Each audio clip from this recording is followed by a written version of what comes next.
Oi, Valéria, bom dia. Olá, Thaís, bom dia. Tá conseguindo me ver por aí? Sim, estou vendo. Grande prazer. Maravilha.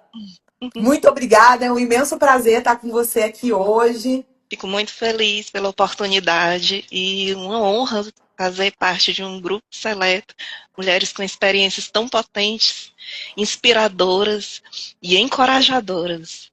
Aham. A Valéria é uma psicóloga, tá falando com a gente do Piauí, uma doutora aí que tem um trabalho incrível. Eu amei o seu resumo, foi muito facinho selecionar ele, porque me tocou Ah, bastante, assim. É um prazer para mim poder conversar com você sobre ele e a gente ter essa manhã onde você vai dividir esse trabalho conosco. Muito obrigada, viu? Você é psicóloga num serviço de atenção a mulheres, sim, né? A Valéria está aí na ponta desse trabalho com mulheres vítimas de violência.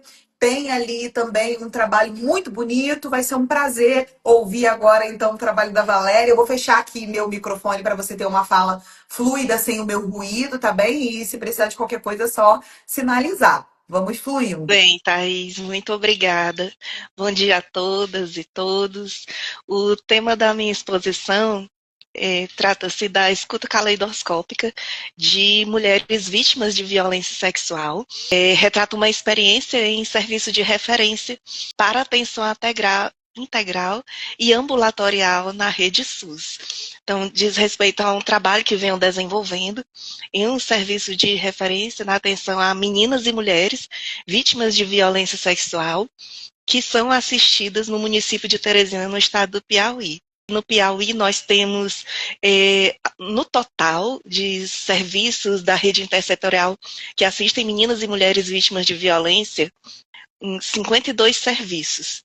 Especificamente no município de Teresina, temos um total de 17.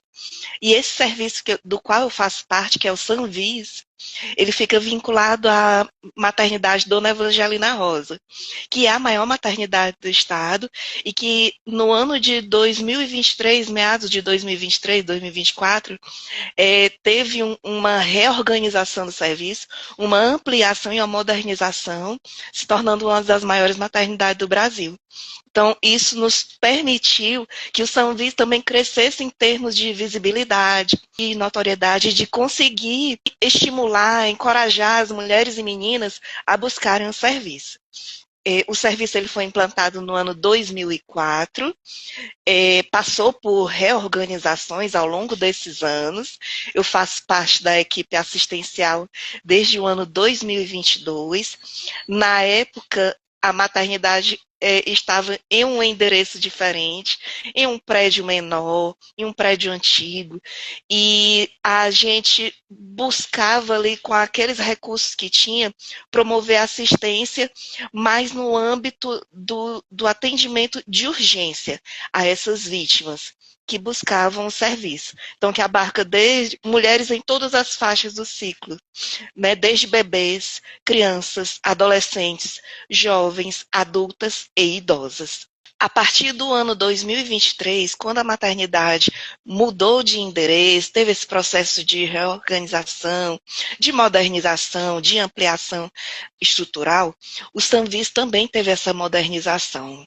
E aí a gente conseguiu, finalmente, implantar como um serviço com profissionais de referência. Então, aquelas profissionais, elas já passaram a fazer parte da equipe como referência no quadro.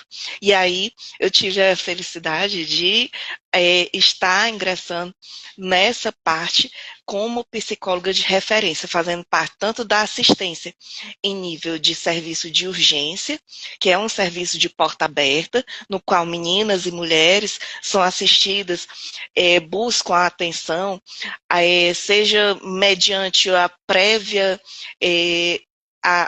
ida a uma delegacia especializada para registrar o boletim de ocorrência, ou que buscam um serviço como porta aberta, serviço de urgência, sendo o primeiro ponto na rede assistencial. Então, nós acolhemos em ambas situações e, nesses contextos, procedemos com os encaminhamentos. Para além do serviço de urgência, também existe o serviço ambulatorial. Então, como é que acontece? O Sanvisa ele é composto por uma equipe multidisciplinar que abrange, além de psicólogas, né? Eu atuo especificamente no turno da tarde, de segunda a sexta, carga horária 30 horas. Tem também uma psicóloga de referência no turno da manhã, nos mesmos moldes, de segunda a sexta, carga horária 30 horas. Nos demais horários, o serviço também funciona, com as profissionais plantonistas. Então, de domingo a domingo, 24 horas. Para além da psicologia, temos profissionais do serviço social, enfermeiras, técnicas de enfermagens, médica legista, que são vinculadas ao IML, que aí já faz parte com um link com a rede intersetorial, e médicas plantonistas, que fazem parte da equipe assistencial da maternidade.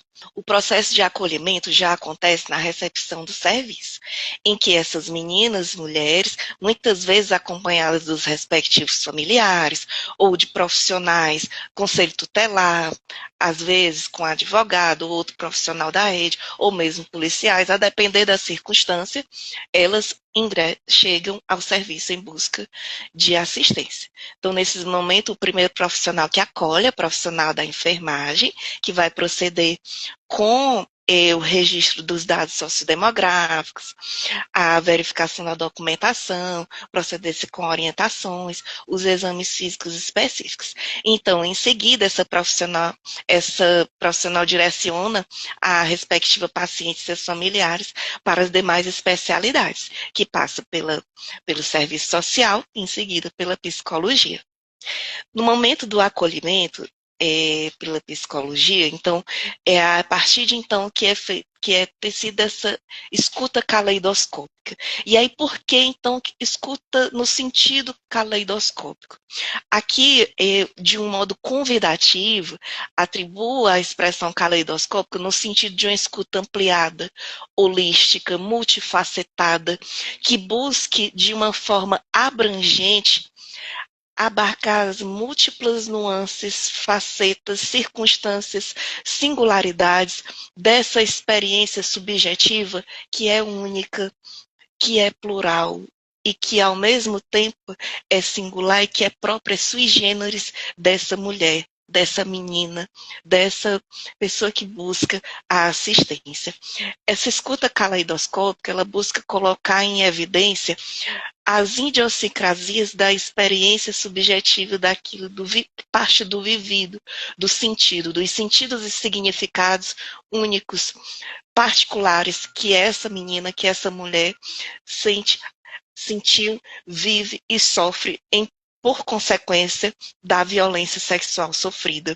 Busca abarcar também os condicionantes diversos, a rede de apoio familiar, se existe ou não, que outros pontos da rede socioassistencial existem e que podem ser acionados para que, a partir de então, a gente desenvolva o processo de cuidado, o processo de assistência na perspectiva intersetorial, busque identificar quais são os estressores ambientais e como que isso está interferindo nas circunstâncias únicas dessa mulher, nas circunstâncias subjetivas e na sua saúde mental.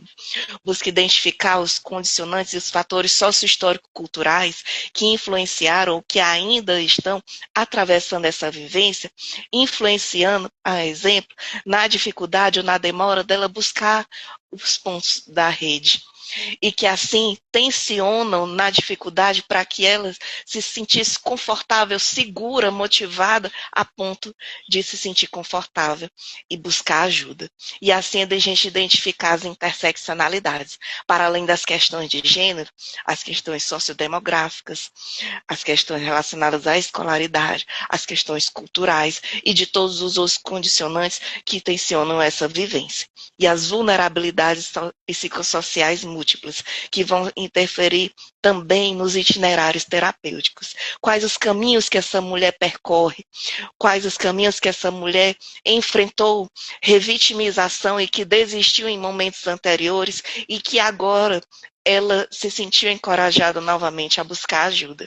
E assim a gente busca, numa perspectiva ampliada, num paradigma psicossocial, alicerçada no enfoque holístico integral, tentar se aproximar dessa experiência subjetiva dessa mulher em sofrimento psíquico. Muitas vezes, essa mulher, e aí quando digo muitas vezes, na magnitude, essa mulher chega em estado de crise psíquica. Essa crise é atravessada por medos, pelo estigma, pela vergonha, pelo sentimento de culpa. Muitas vezes o agressor faz com que ela internalize que ela é culpada por aquilo que ela está vivendo e que ela não tem direito de ser feliz e que, portanto, cabe-lhe apenas aceitar aquela situação opressora. É uma mulher que às vezes ela está passando um processo de codependência, seja codependência afetiva ou atravessada juntamente com a dependência financeira. Também os fatores culturais que pressionam como a família pelo preconceito de que ela não pode separar desse agressor, quando o agressor é o próprio companheiro, e num estado de relacionamento, isso vai repercutir com que essa família não apoie essa mulher e, às vezes, dê o apoio àquele que está lhe agredindo. É uma violência que ela vai estar atravessada e tem suas raízes na cultura machista, nossa cultura patriarcal, e que influencia notadamente no processo do pacto do silêncio, já que essa mulher se vê invisível, sozinha, solitária, sem ter a quem pedir ajuda, já que a sua fala é desqualificada, já que os seus sentimentos, a sua dor é invisibilizada pela sua própria rede. E as crenças incrustadas de desamparo, de desvalor, de desamor, vão influenciar com que essa mulher silencie. E aí o estigma vai perpetuar. Muitas vezes esse sofrimento, na sua intensidade, na sua complexidade, vai repercutir no desenvolvimento de transtornos mentais diversos. E transtornos mentais e comportamentais, desde transtornos relacionados ao uso prejudicial de álcool e outras drogas, como uma tentativa de fugir, de tentar escapar dessa realidade opressora, nem que seja ao menos nos momentos do efeito do uso da substância.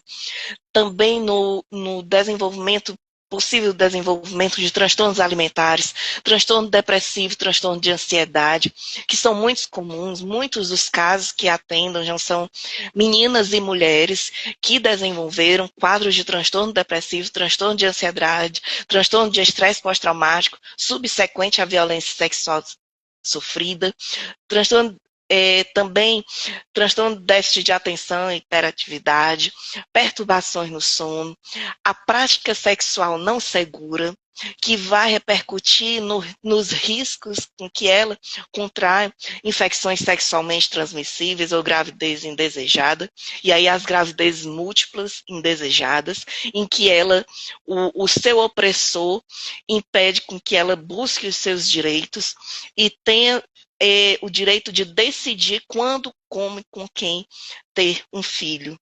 A prática da automutilação, assim como a perda do sentido da vida, as tentativas de suicídio, então são os quadros que são os danos psicoemocionais mais frequentes e prevalentes que eu observo no cotidiano da prática clínica junto a essas mulheres assistidas. Então, diante desse cenário complexo, controverso e de demandas psíquicas múltiplas, há necessidade de se pensar como lidar com esses condicionantes, como lidar com esses transtornos mentais e de como promover o cuidado que consiga dar conta dessas múltiplas necessidades. Então, a escuta caleidoscópica, ela vai ter o foco nesses cuidados psicológicos primeiros, né? Os cuidados psicológicos diante da urgência subjetiva, diante dos sentimentos conflitantes, diante do sofrimento insuportável e inominável. As intervenções precoces vão buscar, então, estimular, favorecer um acolhimento, uma ambiência a ponto de que essa mulher se sinta confortável o suficiente para expressar os seus conteúdos psíquicos emergentes, assim como no sentido de que ela tenha a possibilidade de atenuar suas angústias. E assim com base naqueles sentimentos, afetos, conteúdos que são externalizados, é desenvolvido então o processo de avaliação psicológica, psicoeducação, de intervenção em crise, de apoio, de aconselhamento psicológico e os devidos encaminhamentos à rede. Como o serviço do qual eu faço parte está situado na capital do estado do Piauí, aqui em Teresina, então a gente recebe, além de meninas e mulheres que residem na capital, mulheres e meninas que moram em municípios do interior, nos quais não tem serviços na modalidade SAVES, que são os serviços de atendimento a pessoas em situação de violência sexual.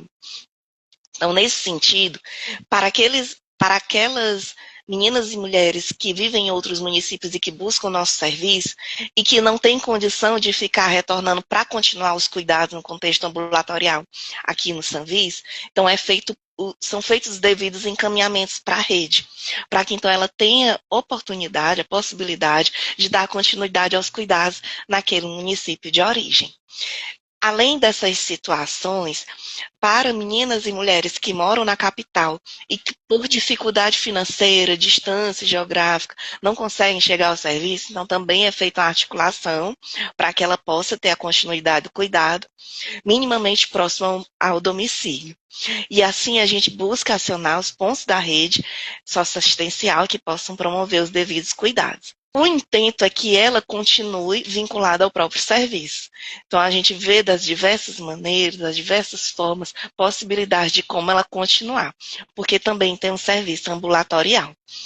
E aí, os encaminhamentos da rede, eles abrangem também, considerando as circunstâncias das mulheres que estão em situação de vulnerabilidade psicossocial. Por exemplo, se essa mulher ela está sofrendo ameaça à vida, então tem risco de feminicídio, ou se ela já está em situação de rua porque o agressor ele proíbe que ela retorne à casa. Então, nessas situações, são acionados também abrigos, instituições de proteção à mulher, Casa da Mulher Brasileira, para que assim ela possa ter as devidas redes de apoio, redes assistenciais e redes de cuidado profissionais especialidades diversas, promovendo a assistência de acordo com as suas demandas. Outro ponto que abrange essa escuta caleidoscópica é a perspectiva de ouvir a família. E se não é um familiar que está acompanhando, aquela pessoa que acompanha essa paciente. Muitas vezes é uma amiga, uma conhecida, ou um amigo ou um conhecido, não apenas pessoas, não apenas são mulheres, às vezes são homens que fazem parte dessa rede de apoio e que estão como parceiro, como participante ativo, como rede de apoio efetivo dessa mulher. Então, feita a escuta também dessa pessoa que acompanha essa paciente, para que assim possa promover essa articulação no sentido de fortalecer a tríade, no sentido de fortalecer a aliança terapêutica e os cuidados devidos. A escuta caleidoscópica, para além do serviço emergencial em termos de urgência, ela vai expandir também no âmbito ambulatorial. Então, para aquelas mulheres que estão em situação de violência sexual e que, por exemplo, dessa violência resultou em uma gravidez indesejada. Então, essa escuta caleidoscópica, ela vai perpassar também orientações a respeito dos direitos que ela tem. E aí abrange desde o direito ao abortamento legal previsto em lei, assim como a possibilidade de que ela conduza a gravidez e tenha o bebê e assim possa disponibilizar o bebê à adoção, ou se, conforme o desejo dela, conduza a gravidez, tenha o bebê e fique com a guarda da criança e exerça, então, a maternagem.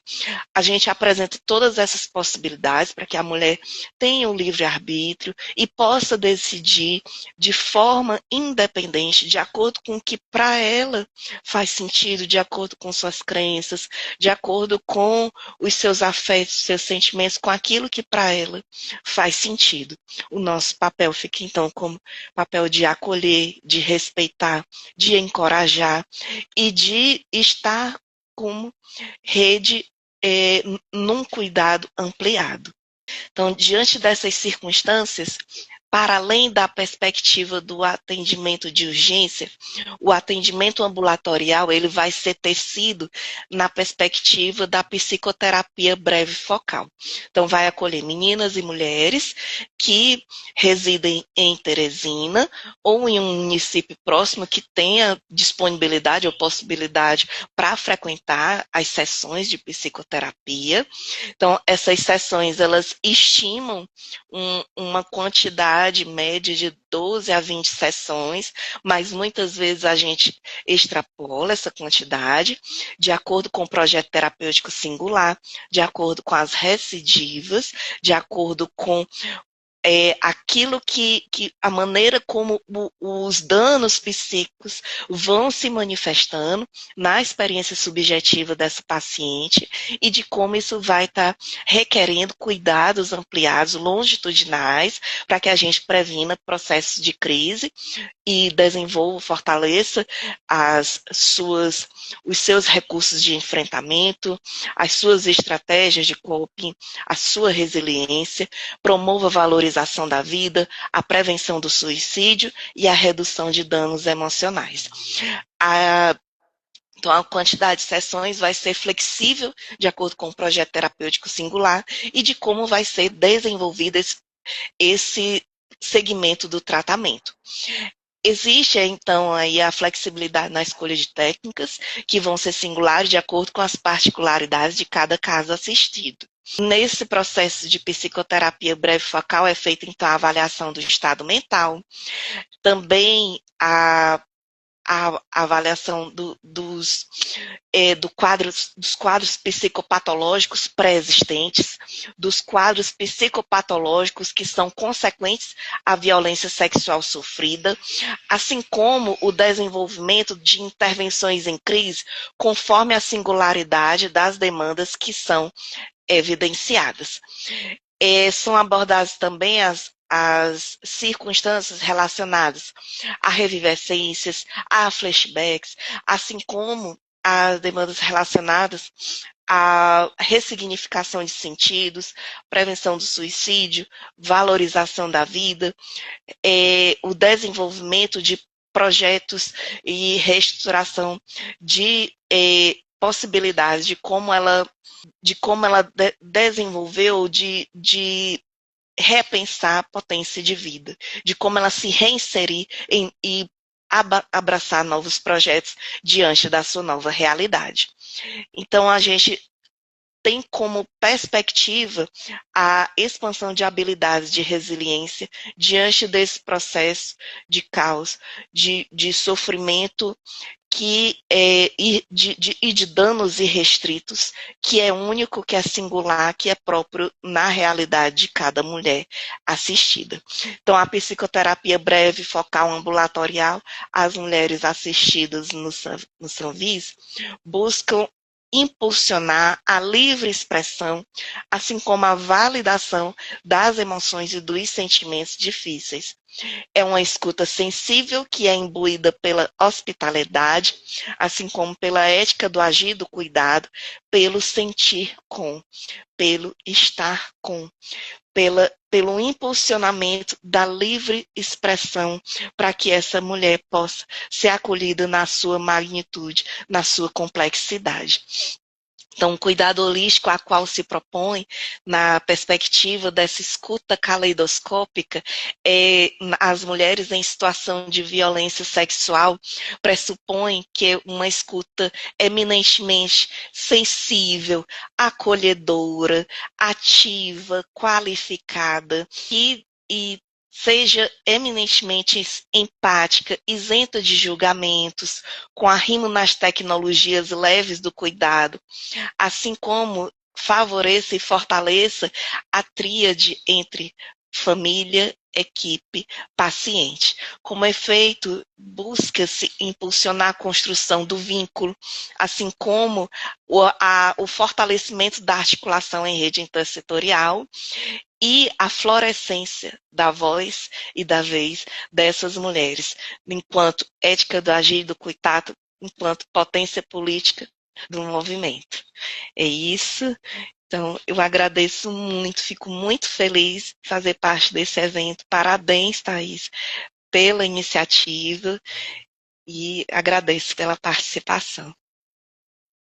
Nossa, não, eu é que agradeço, assim, foi uma aula realmente aprender aí sobre como é que vocês estão cuidando dessa demanda, que é uma demanda extremamente desafiadora para todos dentro da atuação de acolhimento dessas mulheres.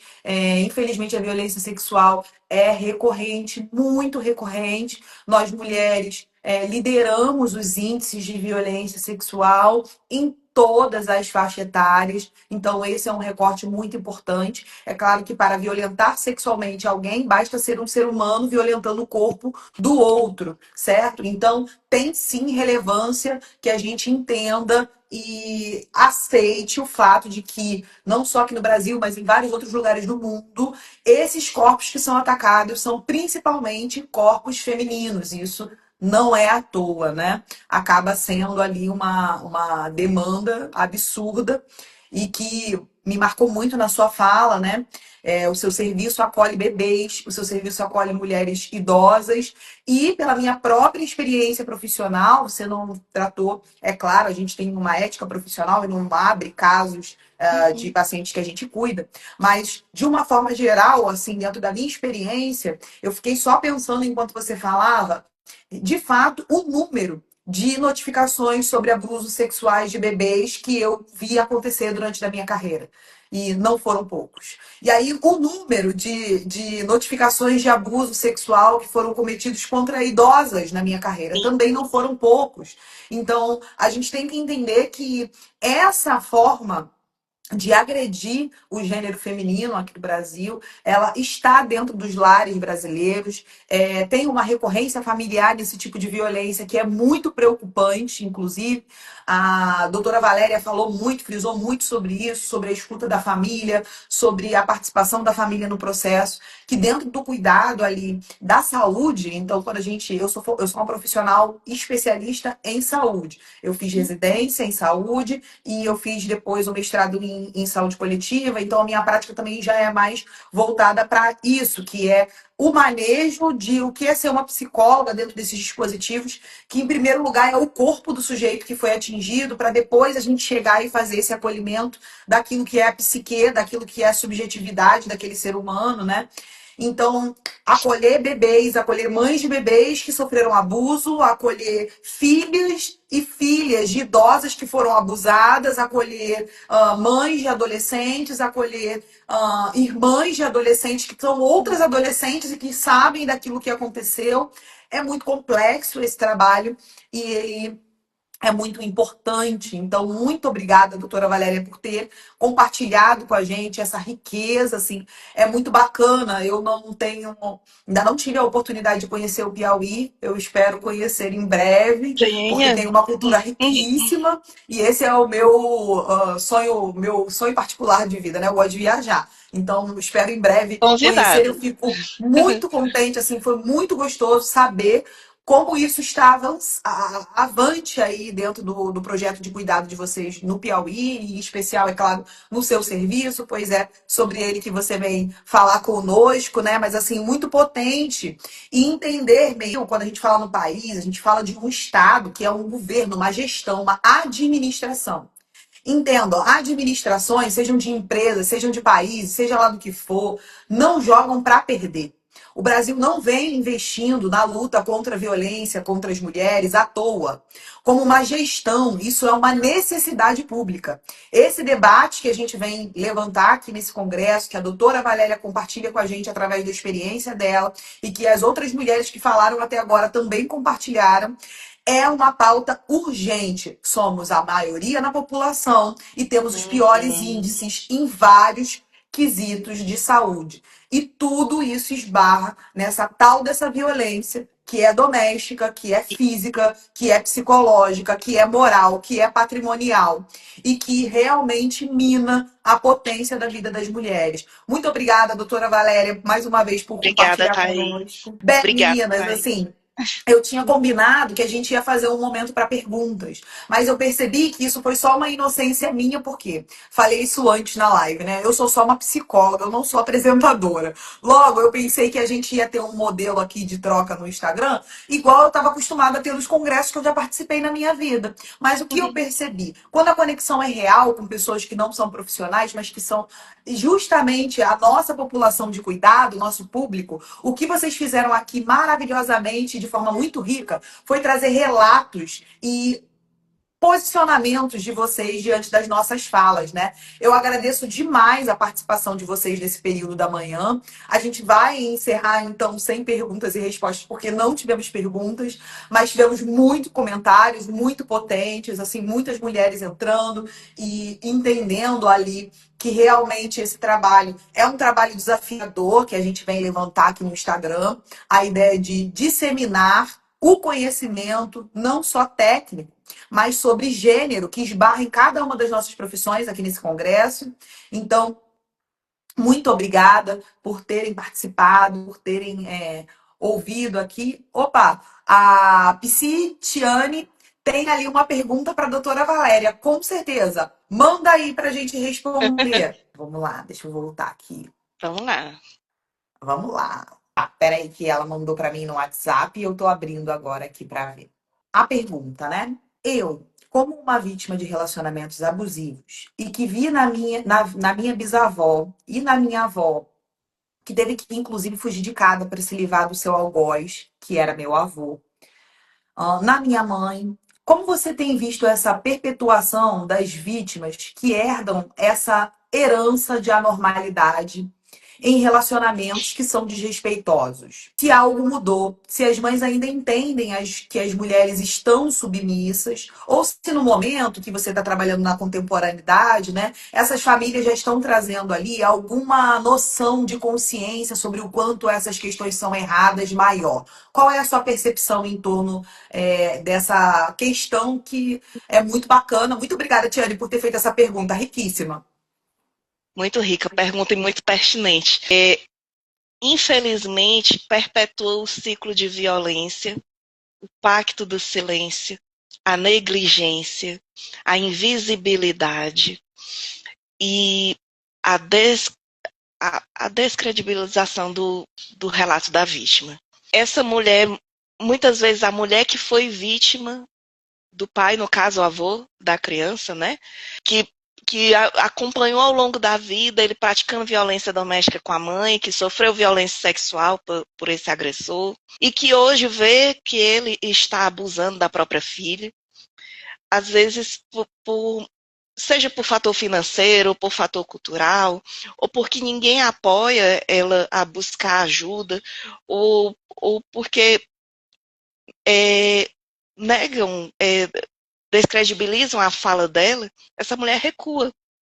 Às vezes até denuncia, mas depois muda o relato, diz que se enganou, que estava em dúvida, ou mesmo se vai pedir ajuda, depois ela não tem adesão à terapêutica. Infelizmente é bastante comum. Dos casos em que eu acompanho, tem aumentado o número de bebês abusados, tem aumentado o número de idosas. Em geral, para todas as faixas do ciclo de vida, os agressores, na maioria, são homens, membros da família, e quanto mais próximo, mais difícil é a possibilidade de pedir ajuda. Seja pela codependência afetiva do agressor, seja pelas ameaças contra a própria vida, seja pela família que pressiona essa vítima a não trazer à tona e nem externalizar isso, pela vergonha que isso possa ser, pela mancha que vai causar na reputação ou na quebra dos laços familiares, e que assim a vítima vai ser responsável pela desgraça da família. Imagina isso, gente. E às vezes é uma criança que escuta isso e que não tem a quem pedir ajuda. Daí, por consequência, desenvolve comportamento autolesivo, comportamento suicida e outro, transtornos mentais diversos, já que não tem a quem recorrer, a quem pedir ajuda, e aquelas pessoas que seriam responsáveis pela proteção são as pessoas que compactuam por aquela perpetuação do ciclo de violência.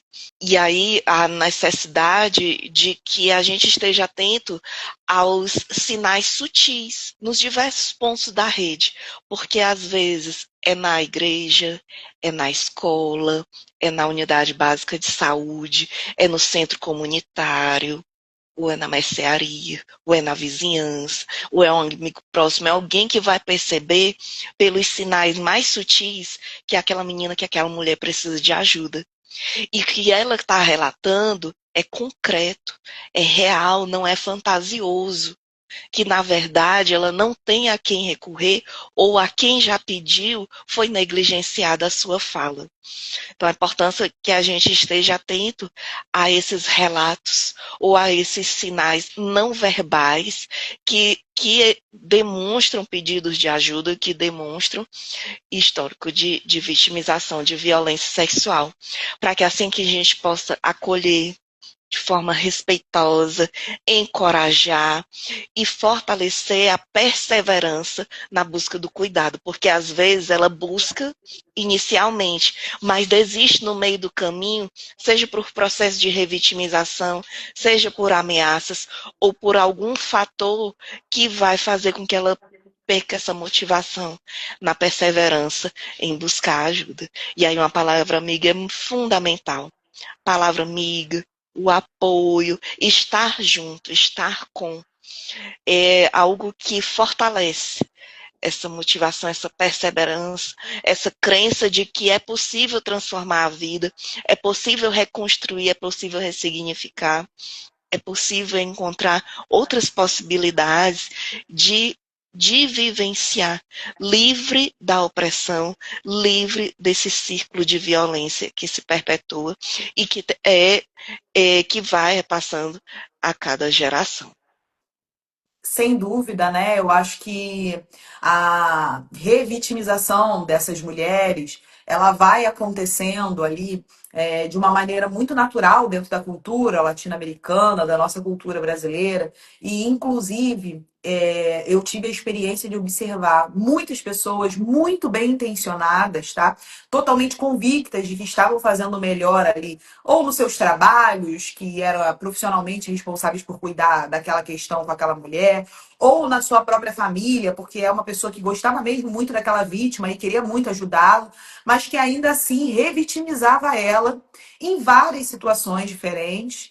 E isso acontece também em relatos recorrentes que eu recebo aqui no projeto, quando acolho as mulheres, porque elas me contam de processos de cuidado que viveram e que, ao invés de serem cuidadas, foram revitimizadas. Isso é muito comum. Então, essa ideia, né, da resposta a essa pergunta é um ponto muito importante, eu acho que crucial aqui, da nossa pauta da união feminina, que é a gente entender, né, como uma mulher pode ser ainda apontada como a responsável de destruir a própria família porque denunciou um abusador. Como é que a família não chega à conclusão de que o abusador destruiu a família abusando de alguém que faz parte dela, né? Exatamente. Isso é muito forte na sociedade. E a gente tem que entender que as pessoas, por mais que longe de nós, afastadas ali, quando a gente está lendo a matéria no jornal sobre o feminicídio, ou quando a gente está ouvindo a fofoca da vizinha falando sobre a vida da outra, que apanhou a noite inteira, quando vira boato de bairro e etc., a gente tem que entender que existem mecanismos psicossociais que não dizem respeito àquela mulher. Dizem respeito a mim, a você, a todas as outras mulheres, ao Brasil inteiro. Nós alimentamos, seja de forma mal intencionada, porque temos um caráter ruim, ou seja de forma não intencional, porque fomos forjados dentro dessa cultura patriarcal. Uhum. A gente Sim. tem que admitir essa fragilidade da nossa parte também. Precisamos entender. Quando eu questiono uma mulher, ué, mas você não estava flertando com ele, amiga? Como que ele pode ter abusado de você? Você não estava a noite inteira beijando ele na nossa frente? Quando você pergunta isso, é um processo de revitimização. E não tem problema você ser um ser humano com um aparelho mental que questiona mesmo tudo, porque isso é natural. mas você também tem que ter responsabilidade afetiva das suas palavras, do que você Sim, emite. sim. Então, o poder desse apoio, a palavra amiga que faz toda a diferença, ela é uma palavra que ela coloca o sujeito no protagonismo. Uhum, Então, não é questionar dando já justificativas, mas abrindo espaço para que aquela mulher, que é a nossa amiga, que é a nossa familiar, expresse legitimamente o que, que ela está sentindo. Não importa se eu fiquei daqui com a impressão de que ela fez A, B, C, D ou E. Não me importa. Se você quer apoiar alguém, e aí isso é um trabalho que eu acho que não é da psicologia, eu acho que é de toda mulher brasileira. sim. É a gente se educar e educar as nossas filhas, e educar as nossas sobrinhas, e Uhum. educar umas às outras, a nós mesmas, a cuidar dessas palavras. Então, a doutora Valéria traz para nós esse cenário. Estamos em 2025, debatemos violência doméstica no Instagram, mas as famílias ainda seguem a mesma lógica patriarcal da vergonha, da ocultação do crime, do medo da denúncia, do medo do abalo da codependência que essa família tem desses abusadores. Então, a gente precisa acolher. Se cada família dessa for tratada com rispidez, com enfrentamento, com ignorância de alguma maneira, porque não é óbvio que é um absurdo isso que vocês estão fazendo com essa criança, então a gente não avança. Porque a gente está ali revitimizando outras mulheres que não estão naquele momento protagonistas. Mas não existe agressor exclusivo. O agressor, ele não convive com uma família e ele escolhe uma vítima exclusiva dele. Não.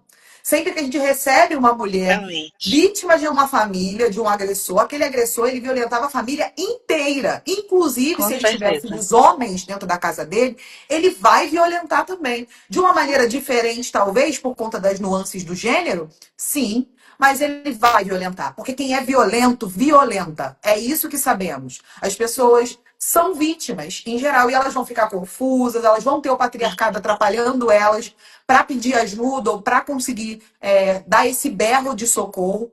Mas nós estamos aqui para sustentar esse espaço onde elas precisam entender que nada disso é culpa delas. Nosso papel não é saber qual é a sua parte disso aí que está acontecendo. A gente acolhe. Vítimas são acolhidos, certo? Abusadores são julgados, avaliados, investigados e responsabilizados pela justiça. Não somos nenhuma de nós duas, né, doutora Valéria, da Sim, justiça, somos profissionais aí da atuação do exatamente. cuidado das pessoas na saúde. Então, cuidar é isso, é receber com empatia. Mais uma vez, muito obrigada, doutora Valéria, por ter compartilhado com a gente Obrigada, sua Thaís. experiência e toda essa potência. Eu vou fazer o fechamento da nossa live agora, na parte da manhã, então, meninas. Muito obrigada. Dernilene, muito obrigada pela sua participação aqui nos comentários com a gente. Sua participação foi potente, fez toda a diferença aqui na nossa apresentação. Muito obrigada a todas vocês. Às 1h da tarde eu volto. Temos mais mulheres maravilhosas para apresentarem seus trabalhos, para discutir com a gente essas pautas. Continuem participando. Aguardo vocês às 1h da tarde. Bom almoço, bom intervalo. Um beijo no coração de vocês e até logo.